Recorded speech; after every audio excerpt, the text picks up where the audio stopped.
बच्चों, hi I Purvi. Welcome to our personal tutor channel. आज हम लोग कक्षा 7 बाल महाभारत कथा का 38वां पाठ पढ़ेंगे, अश्वत्थामा।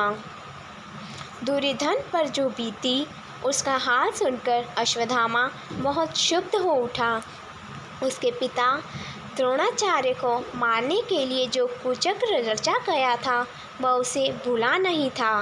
वह उस स्थान पर जा पहुंचा जब दुर्योधन मृत्यु की प्रतीक्षा करता हुआ पड़ा था।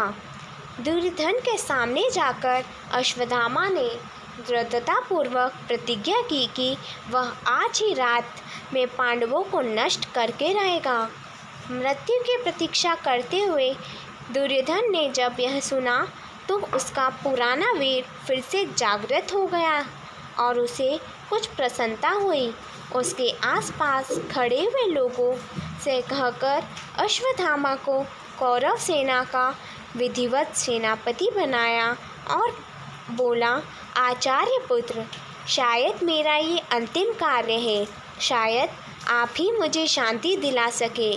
मैं बड़ी आशा से आपकी राह देखता रहूँगा। सूर्य डूब चुका था, रात हो गई थी।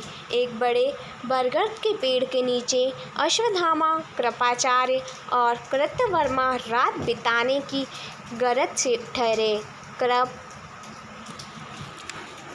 कृतवर्मा बहुत थके हुए थे, इसलिए दोनों वहीं पड़े पड़े सो गए। लेकिन अश्वत्थामा को नींद नहीं आई। अश्वत्थामा सोचने लगा, मैं इन पांडवों और पिताजी की हत्या करने वाले धृष्टद्युम्न को उनके संगी साथियों समेत एक साथ ही क्यों ना मार डालूं। अभी रात का समय है और वे सब अपने शिविरों में पड़े सो रहे होंगे। इस समय उन सब का वध कर डालना बहुत सुगम होगा।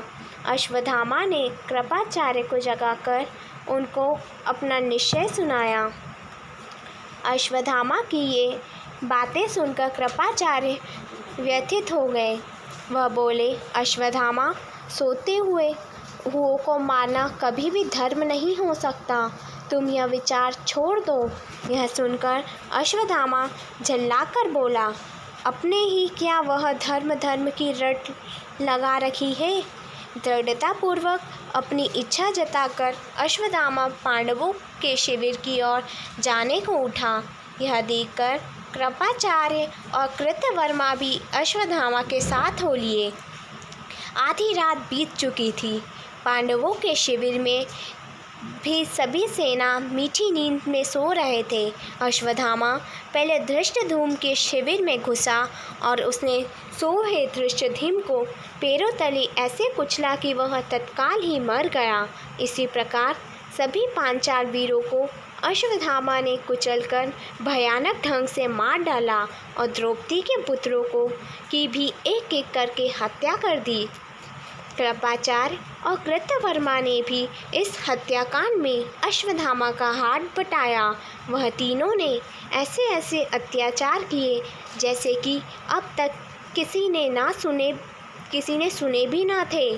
उन्होंने वहां आग लगा दी। आग भड़क उठी और सारे शिविरों में फैल गई। इससे सोए हुए सारे सैनिक जाग गए और भयभीत होकर इधर उधर भागने लगे। उन सबको अश्वत्थामा ने बड़े निर्दयता से मार डाला। दुर्योधन के पास पहुंचकर अश्वत्थामा ने कहा, महाराज दुर्योधन, आप भी अभी जीवित हैं क्या? देखिए, आपके लिए मैं ऐसा अच्छा समाचार लाया हूँ कि जिसे सुनकर आपका कलेजा जरूर ठंडा हो जाएगा। जो कुछ हम लोगों ने किया है उसे आप ध्यान से सुने।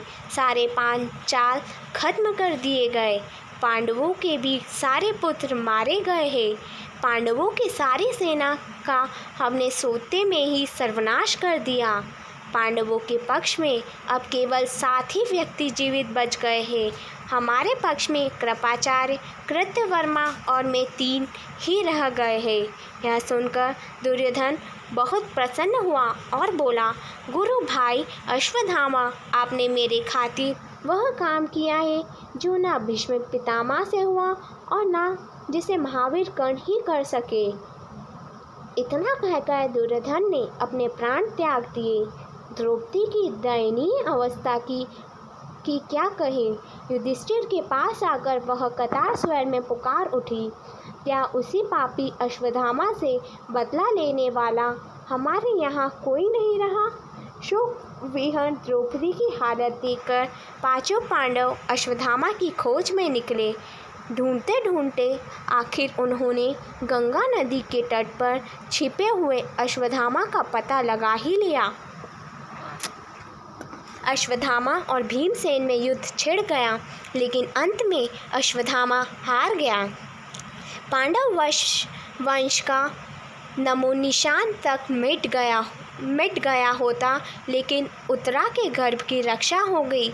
समय पर उत्तरा ने परीक्षित को जन्म दिया। यही परीक्षित पांडवों के वंश का एकमात्र चिन्ह रह गया था।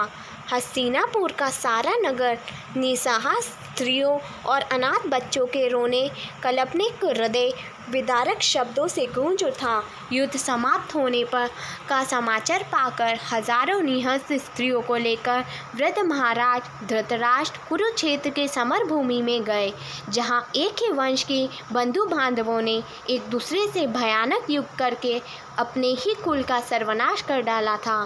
धृतराष्ट्र ने बीती बातों का स्मरण करते हुए बहुत विलाप किया।